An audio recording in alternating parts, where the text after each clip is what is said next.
கீழாநெல்லி நம்ம பிக்கும்போது இந்த மாதிரி இளம் பச்சையை தான் பிச்சுக்கணும். இதிலே டார்க் பச்சை இருக்குது, அது வந்து ஒரிஜினல் கிடையாது. இதான் வந்து டார்க். இந்த மாதிரி லைட் இளம் பச்சை இருக்குது பார்த்தீங்களா, இந்த கீழாநெல்லி தான் நல்லா ஒரிஜினல். நம்மளுக்கு கிளியராக அழகு பண்ணிக்கலாம். இந்த பார்த்தீங்களா எப்படி இளம் பச்சை இருக்குது பார்த்தீங்களா, இந்த மாதிரி தான் வந்து பிச்சுக்கணும். உள்ள கீழாநெல்லி நல்லா கீழாநெல்லி.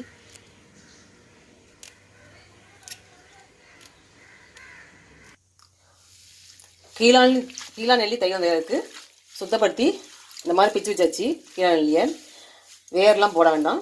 இப்போ வந்து நெக்ஸ்ட் வந்து இப்போ தண்ணியில் போட்டுக்கலாம். நல்லா கழுவுறதுக்கு எண்ணெய் காய்ச்சதாக இருந்தாலும் அப்படி நம்ம கழுவிட்டு தான் போடணும், கழுவாமல் யூஸ் பண்ணக்கூடாது.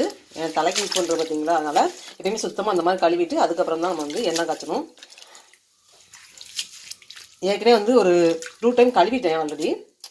ஆனாலுமே இவ்வளோ அழுக்கு இருக்குது. இந்த தண்ணி வந்து கீழே ஊற்ற மாட்டேன். இந்த தண்ணி என்ன செய்யும், செடி வளர்க்குற பார்த்தீங்களா, தொடி செடி, அதில் ஊற்றிடுவாங்க. கொஞ்சம் விதை கிடக்கு பார்த்தீங்களா, விதை தான் நமக்கு தண்ணா முளைச்சி வரும்.